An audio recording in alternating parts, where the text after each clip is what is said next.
দেশ জুড়ে চলছে জুলাই অভ্যুত্থানের বর্ষপূর্তির নানা কর্মসূচি। তবে অভ্যুত্থান পরবর্তী সময়ে এই ছাত্র আন্দোলনকে মেটিকুলাসলি ডিজাইন বলে দাবি করেছে পতিত শেখ হাসিনার দল আওয়ামী লীগ। এবার এ বিষয়ে মন্তব্য করেছেন অন্তর্বর্তী সরকারের তথ্য ও সম্প্রচার উপদেষ্টা মাহফুজ আলম। সেই সঙ্গে মেটিকুলাস ডিজাইনের ব্যাখ্যাও দিয়েছেন উপদেষ্টা। বিস্তারিত জানাচ্ছেন শেখ ফরিদ।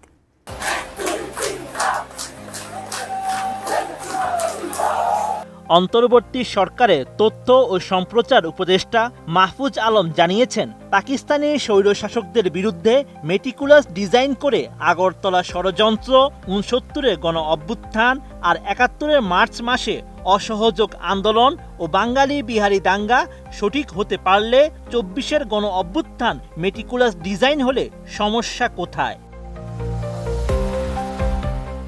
৪ জুলাই নিজের ভেরিফাইড ফেসবুক আইডিতে দেওয়া এক পোস্টে এমন মন্তব্য করেন মাহফুজ আলম। এ সময় প্রশ্ন ছুড়ে দিয়ে ফেসবুকে তিনি লিখেন, দুনিয়ার কোনো অভ্যুত্থান পরিকল্পনা না করে হয়েছে। জনগণের চৈতন্যকে ঐক্যবদ্ধ ও লক্ষ্যাভিমুখী রাখতে মেটিকুলাস ডিজাইনের বিকল্প নেই।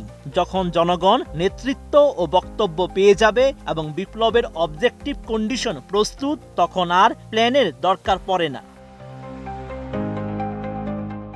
তথ্য উপদেষ্টা লিখেন, সিরাজুল আলম খান, তাজ উদ্দিন, সিরাজ শিকদার আর ভাসানী, এমনকি খোদ শেখ মুজিব যদি পাকিস্তানকে পরাজিত করতে মেটিকুলাস ডিজাইনের অংশ হয়ে পাপ বোধ না করেন, আমরা তাদের নিয়ে গর্বিত হতে পারি। তাহলে ২৪-এর গণ অভ্যুত্থানে মেটিকুলাস ডিজাইন করে শেখ হাসিনাকে ক্ষমতাচ্যুত করলে কেন এই প্রজন্ম গর্বিত বোধ করবে না?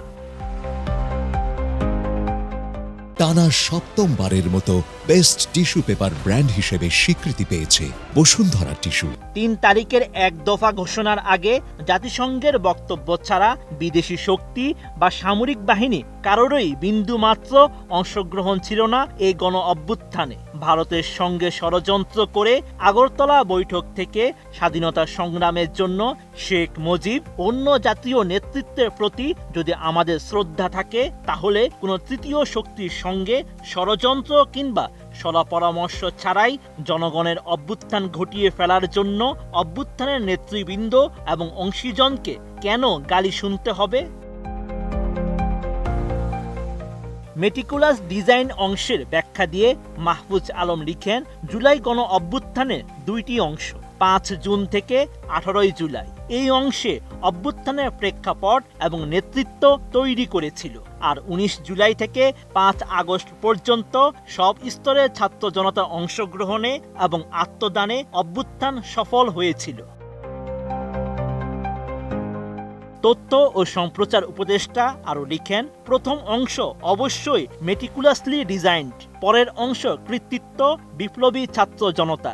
কিন্তু অভ্যুত্থানের নেতৃত্বের দিক নির্দেশনা এবং সুনির্দিষ্ট বক্তব্য না থাকলে এই বিপ্লবী জনতা পরের অংশে লক্ষ্যে পৌঁছাতে পারত না। মাহফুজ আলম আরও জানান, উপরের এই ব্যাখ্যা মাওলানা ভাসানীর ৬৮ সালের ঘেরাও আন্দোলন থেকে শুরু করে ৬৯-এর গণ অভ্যুত্থান পর্যন্ত ঘটনা প্রবাহ মিলিয়ে দেখেন, অথবা ৭১-এর মার্চ। আপনারা মেটিকুলাস ডিজাইন বুঝতে পারবেন এবং জনগণের স্বতঃস্ফূর্ত বিদ্রোহ, প্রতিরোধ আর বিপ্লবী তৎপরতাও হদিস পাবেন। Sheikh Farid, ATN news.